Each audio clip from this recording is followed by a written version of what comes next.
Essa questão é do ITA, e apesar dela tratar da lei de Gauss, que é um assunto que geralmente a gente estuda na faculdade, na graduação, ela é relativamente fácil.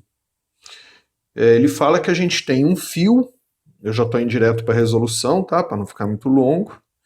Então ele fala que a gente tem um fio, que é o fio central lá da figura. Aqui está meu fio.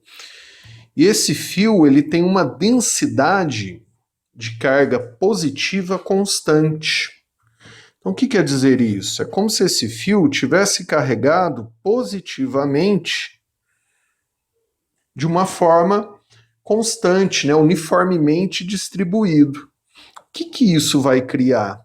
Isso cria um campo elétrico ao redor do fio que eu posso considerar uniforme. Que o fio ele é longo, extenso, como se fosse uma placa, né? E como as cargas são distribuídas uniformemente, então eu posso considerar aqui um campo elétrico uniforme ao redor do fio. Começa aí a questão.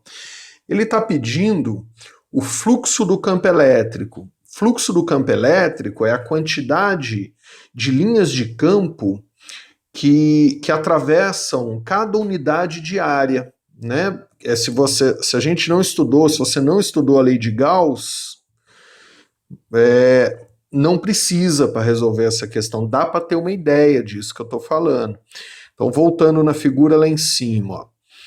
Pega uma unidade de área, imagina uma unidade de área aqui dessa figura. Imagina uma unidade de área aqui nessa figura. Imagina uma unidade de área aqui nessa figura. Imagina a quantidade de linhas de campo, ó, que atravessa essa área aqui, essa área aqui e essa área aqui. Então, vou desenhar aqui embaixo. Ó. Imagina que eu tenho uma área aqui, ó, uma superfície qualquer. Imagina que eu tenha a mesma área aqui, ó, a mesma superfície aqui. E a mesma área aqui. Então, estou considerando uma unidade área. Considere agora a quantidade de linhas de campo que atravessa essa unidade de área, essa unidade de área e essa unidade de área. A quantidade de linhas de campo que atravessa cada unidade de área vai ser igual ou diferente. O fluxo de campo que ele pede é isso. Você pode imaginar como fluxo de campo, a quantidade de campo, a quantidade de linhas que estão atravessando uma certa área. Voltando na figura lá em cima, ó.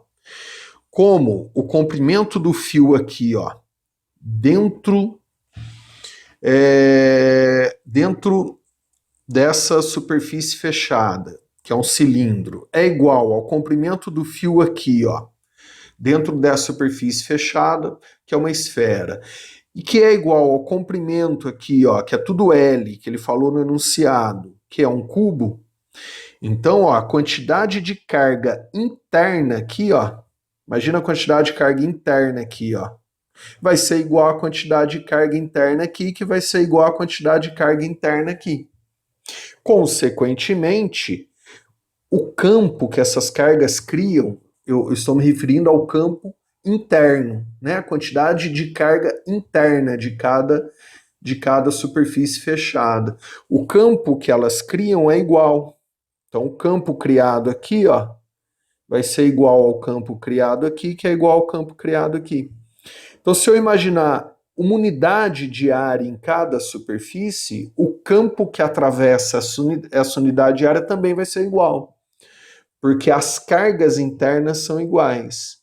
Então, se a quantidade de campo, né, de linhas que atravessam a unidade de área é igual, porque as cargas internas são iguais, eu posso imaginar que o fluxo é igual. Ficando a letra A. O fluxo em A vai ser igual ao fluxo em B, que vai ser igual ao fluxo em C. Então, essa questão trata da lei de Gauss. Lei de Gauss a gente aprende geralmente no segundo ano da graduação, mas dá para ter uma ideia, né? Se a gente tem uma ideia do significado de fluxo, dá para ter uma ideia que vai ser igual. Nesse caso, né, de forma formal, de acordo com a lei de Gauss, o fluxo ele depende das cargas internas de uma superfície fechada. O fluxo numa superfície fechada depende apenas das cargas internas dessa superfície. Então, como aqui o comprimento é igual para as três e o fio tem uma densidade constante, né, as cargas são uniformemente distribuídas, as cargas internas são iguais. Tá? E pela lei de Gauss, o fluxo depende só dessas cargas internas. Isso é válido apenas para superfícies fechadas. Então, se as cargas internas são iguais, o fluxo é igual. Espero ter ajudado. Um abraço, bons estudos.